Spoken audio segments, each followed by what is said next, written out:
What if I told you that an empire once glittered so brightly that even European kings dreamed of its treasures, yet within 2 centuries it collapsed into chaos and ashes?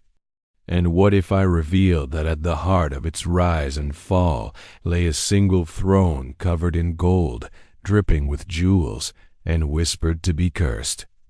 This is the story of the Mughal Empire, a dynasty that built gardens where paradise seemed to touch the earth, cities that rivaled the wonders of Rome, and monuments like the Taj Mahal that promised to defy time itself. But beneath this shimmering surface was a darker tale: sons betraying fathers, brothers murdering brothers, generals switching loyalties, and emperors blinded by their own kin.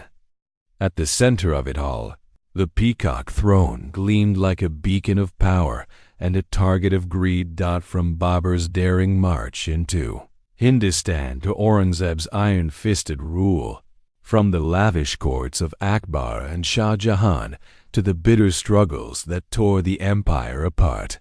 Every chapter reveals not just history, but the very human emotions of ambition, jealousy, love, and betrayal. Stay with me until the end, because the story of the Mughal Empire is not just about kings and palaces. It is about how the mightiest thrones can crumble and how legends outlast empires. The lion from Fergana the Wind was cold in the valley of Fergana, and the young boy stood staring at the mountains that surrounded his world like ancient guardians. His name was Zahir ad-Din Muhammad, but history would come to remember him by a simpler title: Babur, the Tiger. At only 12 years old, he was no more than a boy, but destiny had chosen him to inherit not just his father's fragile kingdom, but the bloodlines of conquerors. On his mother's side, he carried the legacy of Genghis Khan, the terror of Asia. On his father's, he bore the name of Timur, the scourge of God who once shook empires to their knees. 2 of the greatest conquerors in history pulsed in his veins. And yet, as he took the throne of Fergana in 1494, he stood not as a fearsome warrior, but as a child in a land of wolves. The kingdom was small, a patchwork of valleys and strongholds surrounded by hostile neighbors and restless nobles.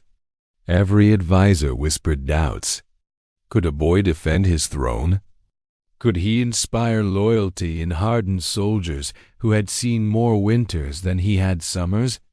In the shadows, rivals sharpened their blades, ready to tear the boy king apart before he had even taken root.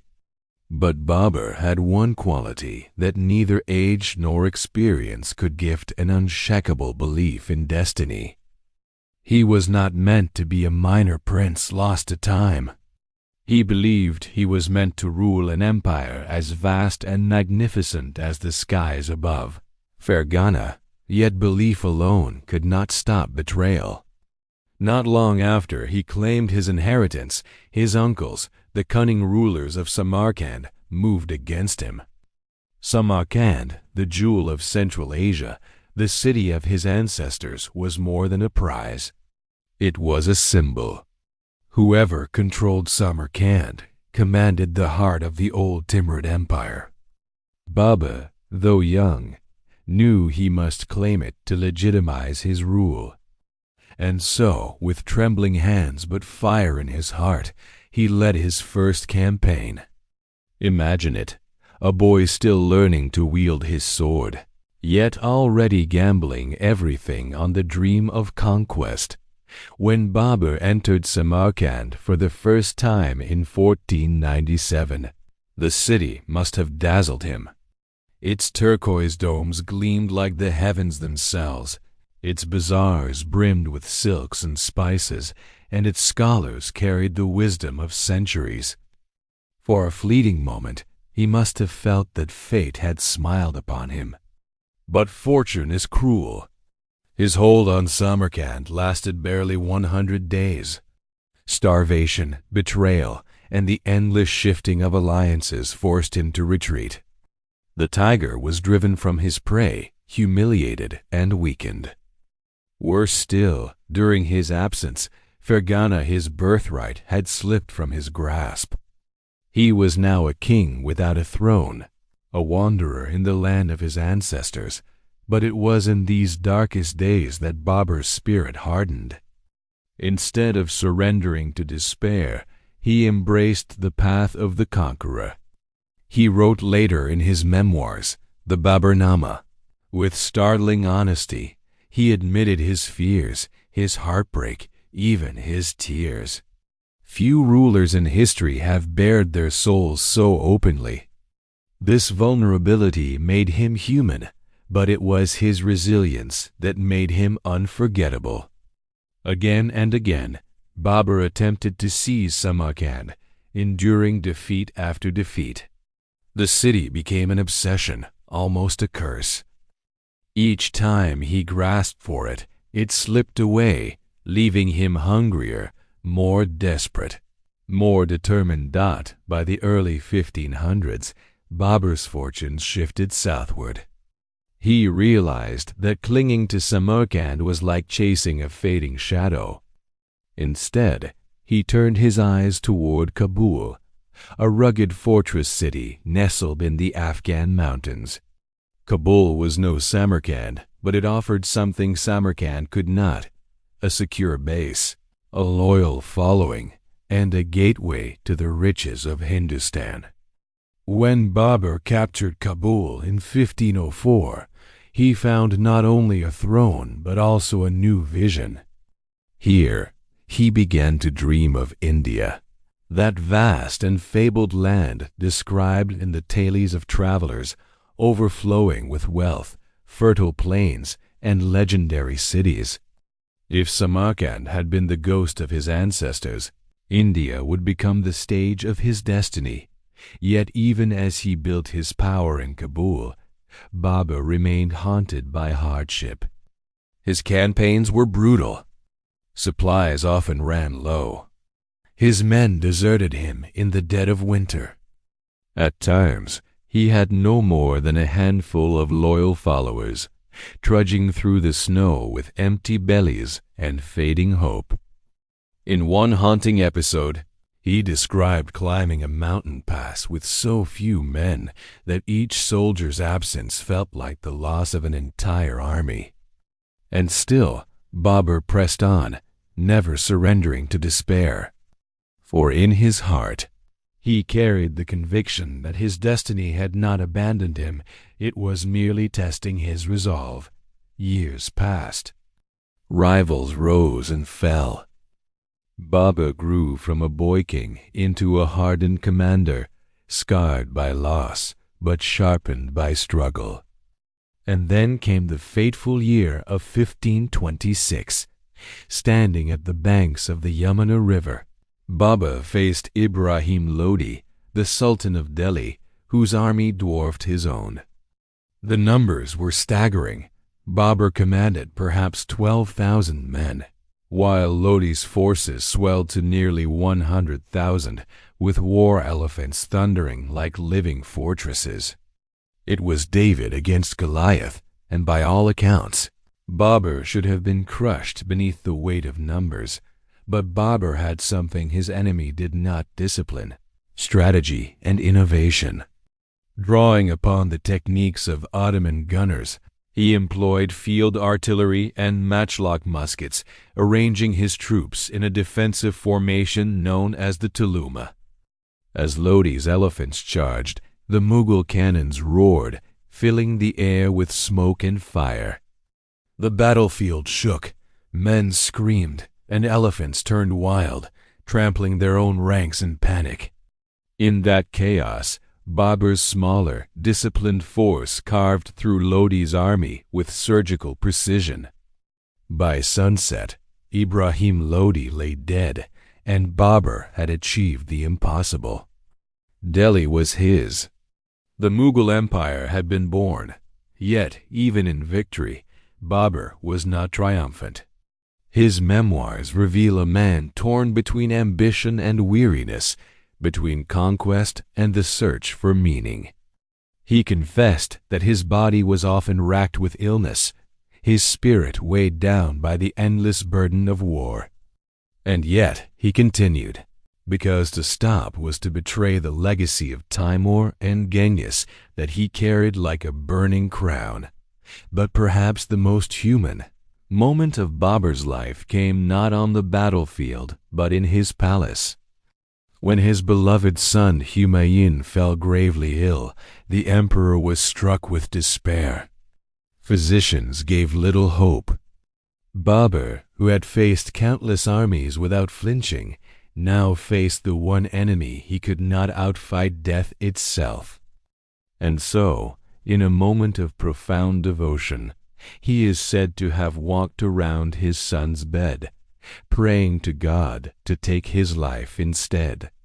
Not long after, Babur himself sickened, while Humayun recovered. The tiger of Fergana had given his last breath not in battle, but in love. In 1530, at the age of 47, Babur was gone, but his legacy lived on. From the windswept valleys of Fergana to the plains of Hindustan, his journey was more than conquest. It was a story of resilience, of a boy who lost everything yet refused to surrender, of a man who forged an empire not out of riches, but out of will.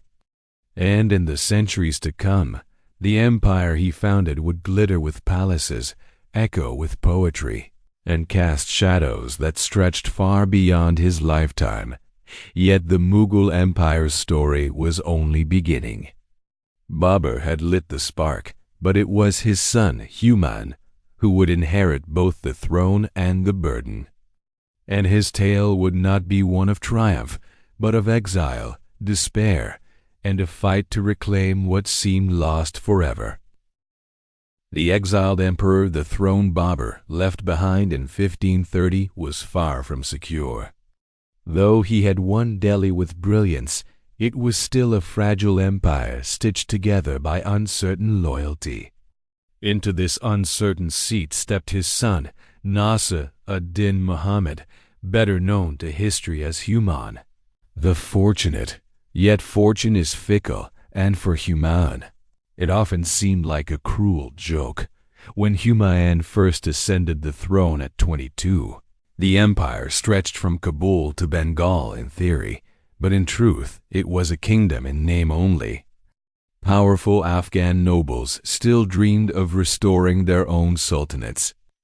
Rajput kings simmered with resentment. Even within Babur's family, loyalty was shallow. Humayun inherited not only his father's conquests, but also his enemies, and worse, the ambition of his own brothers. At first, he tried to emulate Babur's daring. He struck northward, campaigning against Afghan rebels. Victories came slowly, but so did discontent. His brothers, Kamran, Hindal, and Askari, each harbored their own hunger for power. They had tasted command under their father, and now saw no reason to bend to a brother barely older than themselves. Humayun's kindness, his fatal flaw, only deepened their defiance. Unlike Babur, who commanded obedience with fire, Humayun was gentle, trusting, and hesitant to punish betrayal. He believed in reconciliation, in unity, in the dream that his brothers might stand with him as pillars of the empire. He was wrong. Meanwhile, a new enemy rose in the east, a man whose very name would haunt the Mughal legacy, Sher Shah Suri. Born Sher Khan, the Lion King, he was an Afghan of humble origins who rose through cunning and brilliance to command armies. He was everything Humayun was not: ruthless, disciplined, and relentless. While Humayun stumbled with internal feuds, Sher Shah sharpened his sword, uniting Afghan clans under his banner. Their clash was inevitable, and when it came, it would shake the empire to its foundation. The decisive moment came at the Battle of Chausa in 1539. The Mughal army, though formidable, was weighed down by internal distrust and poor coordination. Sher Shah's forces, lean and disciplined, struck with ferocity. The battlefield dissolved into chaos, Mughal soldiers drowning in the swollen Ganges as they fled. Humayun himself narrowly escaped, clinging to life as his empire unraveled around him. But Sher Shah was not content with one victory. The following year, at the Battle of Kannauj, he crushed Humayun once more. This time, the Mughal throne was gone. Delhi, Agra, every jewel of Babur's conquests fell into Afghan hands. The empire Babur had built through blood and brilliance vanished in the blink of an eye. And so began the darkest chapter in Mughal history, Humayun's exile. Imagine an emperor without a throne, a descendant of Timur reduced to wandering from court to court, begging for aid. With his loyal queen, Hamida Banu Begum, by his side, Humayun fled across the burning plains of Rajasthan, pursued by Sher Shah's armies. In the deserts of Sindh, he endured thirst so fierce that even nobles were reduced to sipping brackish water from muddy holes. At times, Humayun had barely 40 horsemen left, clinging to him out of loyalty or desperation. Once he was forced to barter the jewels of the Mughal treasury simply to buy bread. But exile is not only a tale of suffering, it is also a tale of love. In these years of wandering, Humayun's bond with Hamida deepened. She was more than a consort. She was his anchor, his confidant, and his strength. In 1542, as they wandered through the harsh deserts of Umarkot, she gave birth to a son Akbar. The child's first cries rose against the backdrop of desolation. And yet, in that fragile infant lay the future of the Mughal dynasty. For now, though, Humayun could not provide him a throne. Only the uncertain shelter of exile. From Sindh, Humayun turned westward, seeking refuge. He crossed into Persia, where the Safavid Shah Tahmasp received him. It was a meeting of two worlds, one emperor dispossessed, the other secure yet cautious. Shah Tahmasp, recognizing the value of Humayun's lineage, agreed to aid him, but at a price.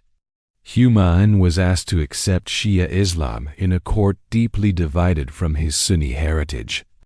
Desperate, Humayun agreed, perhaps reluctantly, perhaps pragmatically. With Persian soldiers at his side, he regained strength, preparing for the day he could reclaim what was lost. Yet time was not kind. In India, Sher Shah ruled with an iron hand, but his reign, though brilliant, was brief. He built roads, standardized currency, and reformed administration, laying foundations that would outlast him. But in 1545, he died suddenly in an explosion at the fortress of Kalinjar. His death left the Sur Empire in turmoil, and cracks began to appear in the Afghan hold over India. For Humayun, this was the chance he had prayed for. In 1555, 25 years after his father's death, Humayun marched back into India. With Persian allies and renewed determination, he recaptured Delhi. For a fleeting moment, the Mughal standard once again fluttered over the Red Fort. The dynasty had returned, scarred but unbroken. Humayun, the exiled emperor, had defied fate, but destiny is cruel, and triumph often carries a hidden cost. One evening in 1556, as Humayun descended the library steps of his Delhi palace, his arms full of books, he slipped and fell. The emperor, who had survived battle, exile, and betrayal, was undone by a single misstep. Within days, he was dead. The empire he restored now lay in the hands of his 13-year-old son, Akbar, The boy born in the deserts of exile was now heir to a fragile throne surrounded by enemies. Few could have imagined that this child would become the greatest Mughal of them all. Humayun's story is a reminder that empires are not built only by victories, but also by survival. He may have lost battles, but he preserved the lineage. Through his suffering, he carried the flame of the Mughal dream, handing it to his son, who would transform it into a blazing empire. And so ends the tale of the exiled emperor. But the story of the Mughals had only just begun to burn brightly. In the next chapter, the boy king Akbar would rise from the ashes of his father's fragile legacy to forge an empire that would dazzle the world.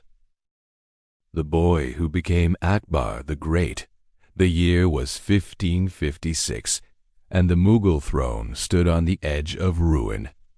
Humayun, the gentle but ill-fated emperor, had slipped from the world in a cruel accident, leaving his legacy in the fragile hands of a boy not yet 14 years old. Jalal-ad-Din Muhammad, known simply as Akbar, had been born in the dust of exile, far from the grandeur of Delhi. Now, without warning, he was called to wear a crown too heavy for even seasoned rulers. The Mughal standard fluttered weakly, its silk tattered from decades of defeat, exile, and betrayal. Could a child restore the glory his ancestors had bled for? The enemies of the Mughals thought not. In the north, Hemu, a brilliant general of the Sur dynasty, rallied his armies to reclaim Delhi. His soldiers numbered in the tens of thousands, his war elephants armored in iron, their tusks tipped with steel. Against him, the boy king could muster little more than a weary army, loyal but fractured, led by regents rather than himself. Hemu believed victory was certain, that the Mughals would vanish as easily as they had returned. But fate has its own plans. At Panipat in 1556, on the very same plain where Babur had carved his victory 3 decades earlier, two armies clashed.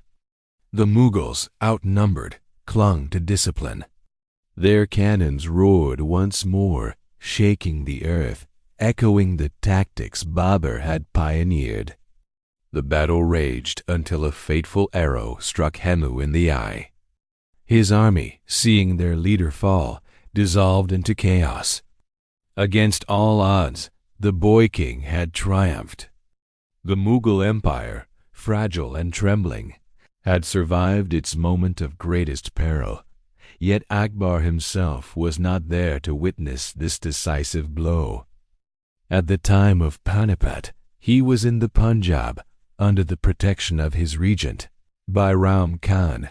It was Bairam's command, his discipline, that had delivered victory. For years to come, this guardian general would guide Akbar, shielding him from enemies both foreign and domestic. But even under such protection, the young emperor's character was being forged. Observing, absorbing, learning, Akbar grew not into a mere puppet, but into a leader of astonishing vision. What set Akbar apart was not just the blood of conquerors in his veins, but his mind. He was illiterate, unable to read or write, yet his memory was sharp, his curiosity boundless.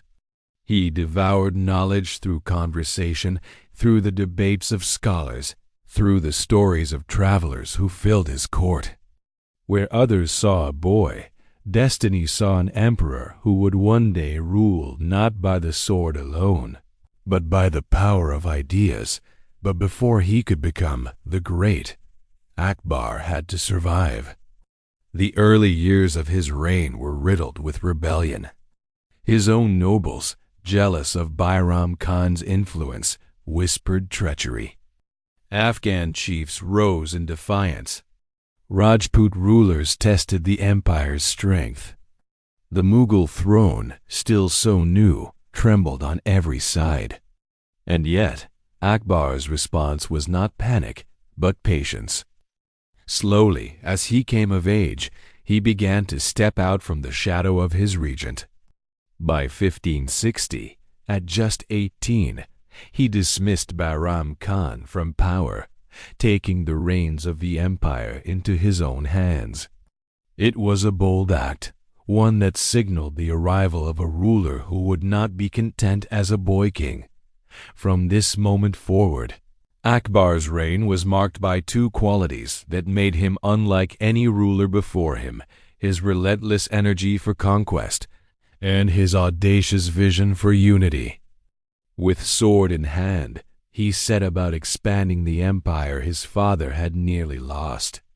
Rajputana, the land of warrior kings, became his proving ground. City after city fell to Mughal arms, yet Akbar understood something no conqueror before him had grasped. Victory was not only won by force, but by loyalty. Instead of crushing the Rajputs into submission, he reached out with respect. He married into Rajput families, brought their princes into his court, and offered them positions of honor. Enemies became allies, rebels became partners. In this, Akbar transformed the Mughal Empire into more than a foreign dynasty. It became an Indian empire, rooted in the soil it ruled. But conquest alone was not enough for Akbar. His ambition was larger than land. He sought to understand the very soul of his empire. He filled his court with scholars, poets, theologians, and philosophers from every corner of the world. Hindus, Muslims, Jains, Christians, even Jesuit missionaries from far-off Europe were welcomed to debate in his presence. In his palace at Fatehpur Sikri, he built the Ibadat Khana, the house of worship, where arguments over truth, faith, and morality raged late into the night. Akbar listened, questioned, challenged. Out of these debates, he forged his own vision of tolerance, seeking a way to bind together the vast diversity of India. His policies reflected this vision. He abolished the jizya tax on non-Muslims, appointed Hindus to high offices, and respected local traditions. He even experimented with a new faith of his own creation, the Din-i-Ilahi, a religion of God meant to blend the best of all traditions. Few followed this faith, but its spirit revealed Akbar's deeper aim: unity through respect, not division through dogma. For an empire so vast and varied, this was revolutionary. Yet Akbar was no saint, no detached philosopher. He was flesh and blood, with passions and flaws. He was quick to anger, merciless to traitors, and ambitious beyond measure. His campaigns in Gujarat, Bengal, and the Deccan left trails of fire and blood. He demanded loyalty and punished defiance. But where other conquerors left only ashes, Akbar built. Cities rose at his command, forts stood unshaken against time, gardens bloomed in deserts. His empire became not just the largest India had ever known, but also the most enduring. In the privacy of his chambers, however, Akbar wrestled with loneliness. Power had made him untouchable, set apart even from those he loved. His bond with his wives was complicated, more political than romantic. His relationship with his sons was fraught, especially with his heir, Prince Salim, whose reckless passions would one day test the very foundations Akbar had built. But those stories belong to another chapter. For now, the boy born in exile had remade himself into the master of an empire stretching from the Hindu Kush to the Bay of Bengal, from the deserts of Gujarat to the forests of Bengal.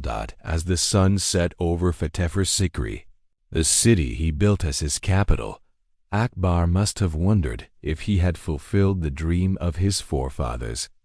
Babur had won Delhi with fire and steel.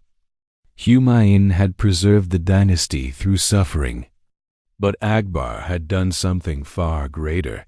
He had transformed the Mughals from conquerors into rulers, from outsiders into emperors of India. And yet, as history shows, even the mightiest emperors cannot escape the shadows of their own families.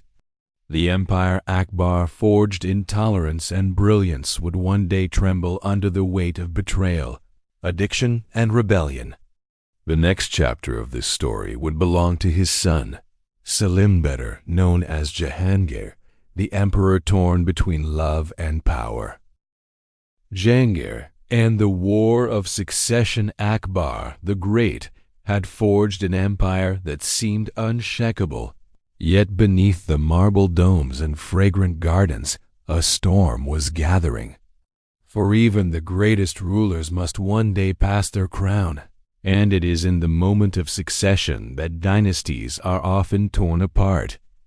In 1605, when Akbar lay on his deathbed, the question of inheritance became the question of survival. Who would wear the Peacock Throne after the great Mughal? Among his sons, one stood above the rest: Prince Selim. Charismatic, impulsive, and ambitious, Selim had long seen himself as the rightful heir. But unlike his father, whose life had been forged in war and vision, Selim's story was one of indulgence and rebellion. From his youth, he was drawn not to discipline, but to wine, opium, and the luxuries of the court. Yet he carried one quality that his father had recognized early: an unshakable will. Selim's relationship with Akbar had always been strained. As a young prince, he had grown resentful of his father's dominance, impatient to seize power. At one point, in a shocking act of defiance, Selim openly rebelled, declaring himself emperor in Allahabad while Akbar still lived. Civil war loomed, and though father and son eventually reconciled, the bond between them had been shattered. Akbar forgave, but he never forgot. When Akbar finally breathed his last in 1605, Selim ascended the throne as Jahangir, Caesar of the world. The empire, vast and glittering, now rested in his hands. Yet even as he donned the crown, shadows crept in from every side. His brothers still harbored ambitions. His nobles whispered doubts. And his own habits, his hunger for pleasure, his reliance on wine and drugs, threatened to erode the discipline his father had instilled in the empire. But Jahangir was not merely a weak ruler, as some historians would later dismiss him. He was a man of contradictions, ruthless yet romantic, impulsive yet thoughtful, cruel in punishment yet deeply moved by art and beauty. His reign was marked not only by bloodshed, but by love so consuming that it altered the very course of the empire. That love was Nar, Jahn. When Jahangir first met her, she was known as Mehran Nissa, the widow of an Afghan nobleman. Her beauty was famed, her intelligence sharp, and her presence magnetic. In 1611, Jahangir married her, and she became Nur Jahan, light of the world. More than a queen, she became the power behind the throne. While Jahangir indulged in intoxication and pleasures, Nur Jahan steered the machinery of empire. She issued orders, minted coins in her name, and commanded respect as no Mughal woman had before. But power attracts enemies, and soon the court was divided. Some nobles resented Nur Jahan's influence, others feared her dominance. Jahangir's sons, particularly Prince Karam, later known as Shah Jahan, watched with suspicion. Rivalries deepened, alliances shifted, and the Mughal court became a theater of intrigue. Yet Jahangir's reign was not only defined by love and scandal. He was also a connoisseur of art, a patron of painters and chroniclers. His memoirs, The Tuzukai Jahangiri reveal a ruler fascinated by nature, obsessed with justice, and endlessly curious. He ordered chains of justice hung outside his palace so that even the lowest subject could demand the emperor's attention. He described birds, flowers, and landscapes with the eye of a poet. And yet, in the same pages, he boasted of cruel punishments, of rebels flayed alive or impaled as warnings. Such was Jahangir, tender and merciless, refined and brutal, lover and executioner. But beneath the glitter of his court, the question of succession once again festered. His eldest son, Khusrau, had already rebelled, only to be defeated and blinded, a punishment that shocked even loyal nobles. Khusrau's rebellion was not merely an act of ambition, but a symbol of the dangerous instability that haunted every Mughal throne. To be emperor was not only to rule, but to survive one's own family. Prince Khurram, more disciplined than his father, more ambitious than his brothers, slowly emerged as the strongest contender. He proved himself on the battlefield, suppressing rebellions and expanding the empire's reach. Yet even he could not escape the tangled politics of the harem and court. Nur Jahan, seeking to secure power for her own family, favored another candidate, her son-in-law, Prince Shahryar. The court split into factions, whispers turned to conspiracies, and once more the Mughal dynasty teetered on the edge of fratricidal war. By the late 1620s, Jahangir's health was failing. Years of indulgence had taken their toll. He struggled with weakness, his once charismatic presence diminished. In 1627, while traveling in Kashmir, he breathed his last. The throne was now an open prize, and the empire braced for bloodshed. The war of succession erupted instantly. Nur Jahan's faction rallied around Shahryar, while the majority of nobles and generals supported Prince Khurram. Battles erupted, alliances broke, and one by one rivals fell. In the end, Khurram triumphed. The boy once favored by Akbar, the prince tested by war, now ascended the Peacock Throne as Shah Jahan, the ruler who would etch his grief and glory into marble. For Nur Jahan, the light of the world, the fall was swift. Stripped of her influence, she lived the rest of her life in quiet seclusion, a shadow of the queen who had once ruled an empire. But her story, and that of Jahangir, revealed a truth that echoed across the Mughal dynasty, that behind every emperor stood not only armies and generals, but loves, betrayals, and the relentless question of succession. Jahangir's reign had been a tapestry of contrasts, beauty and brutality, love and rebellion, justice and cruelty. Yet through his tumultuous rule, the empire endured, preparing for the brilliance and heartbreak that would come with Shah Jahan. For under his reign, the Mughal Empire would reach its artistic zenith, crafting wonders that still dazzle the world. But even the most perfect marble hides cracks, and behind the splendor of Shah Jahan's court would lie a tragedy so profound that it would shape the destiny of the dynasty forever. Shah Jahan, the Peacock Throne, and the fall into shadows when Prince Khurram emerged victorious from the bloody succession wars of 1628.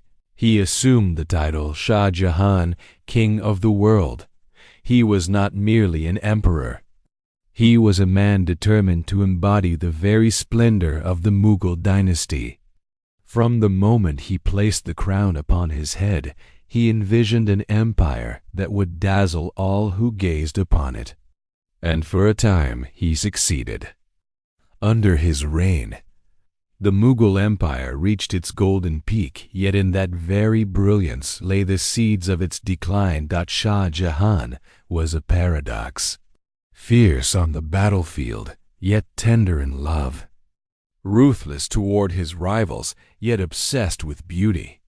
His reign began with both sword and vision. He crushed rebellious nobles, secured the loyalty of generals, and expanded Mughal frontiers deep into the Deccan. He then turned his attention not only to governance, but to the legacy of art and architecture. Where his father Jahangir had found joy in paintings and gardens, Shah Jahan found his in marble and jewels.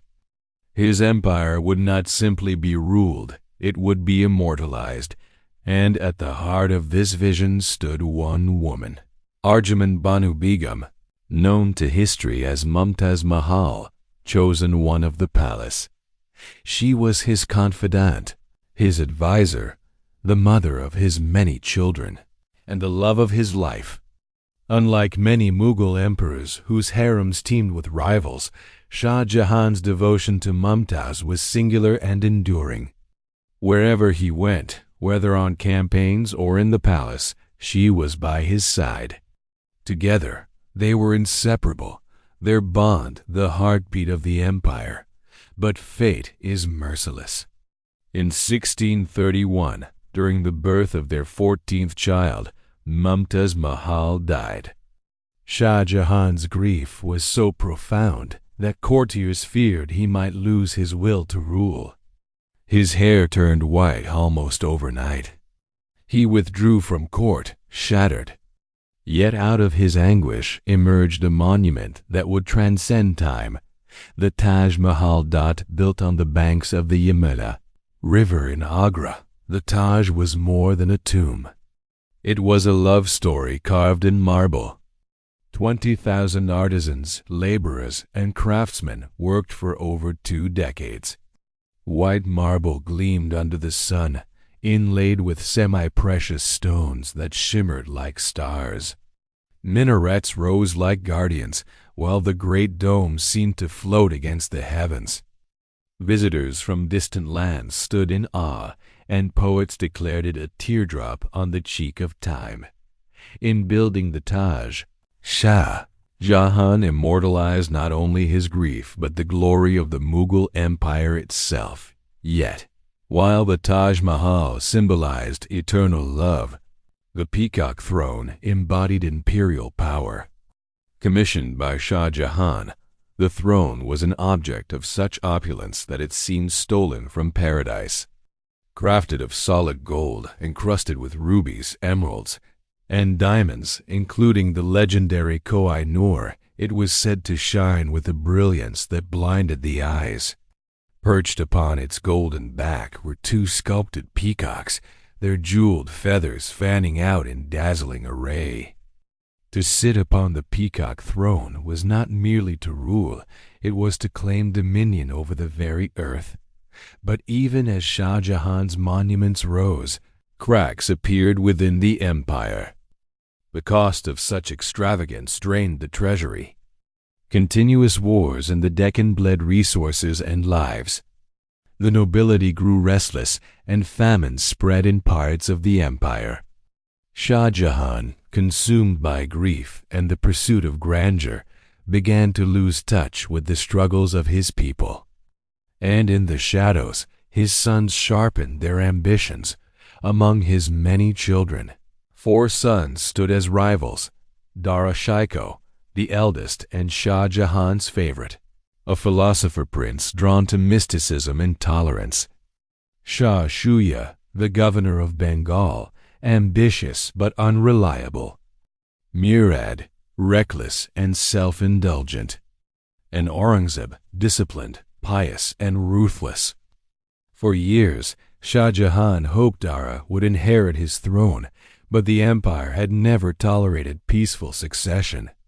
History demanded blood. In 1657, Shah Jahan fell gravely ill. Rumors of his death spread like wildfire, and the 4 princes pounced. The War of Succession began, tearing the empire into chaos. Nader Shah raised armies in the north, championing a vision of harmony between Hindus and Muslims.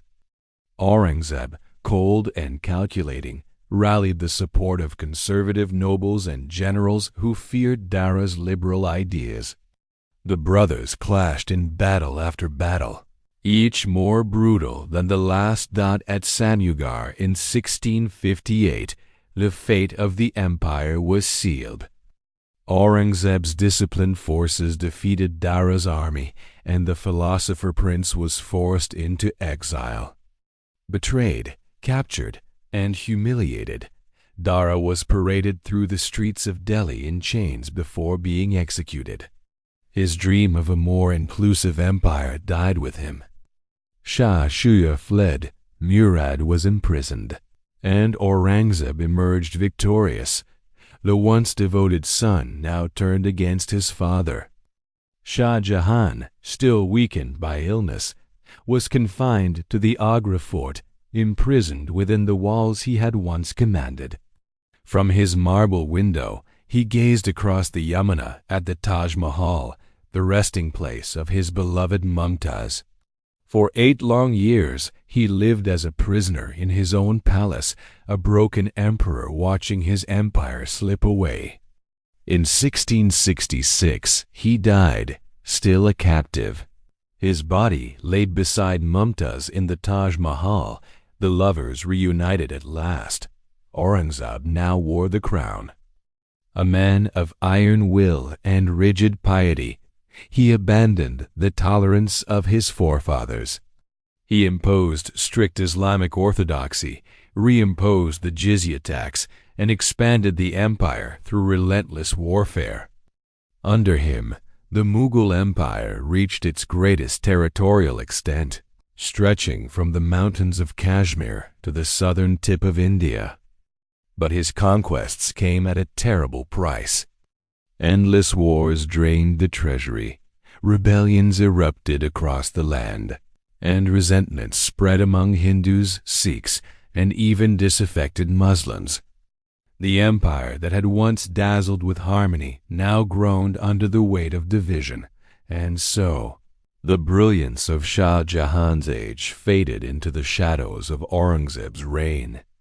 The Taj Mahal and the Peacock Throne remained, glittering symbols of glory, but behind their brilliance lay the fragility of power, the inevitability of decline.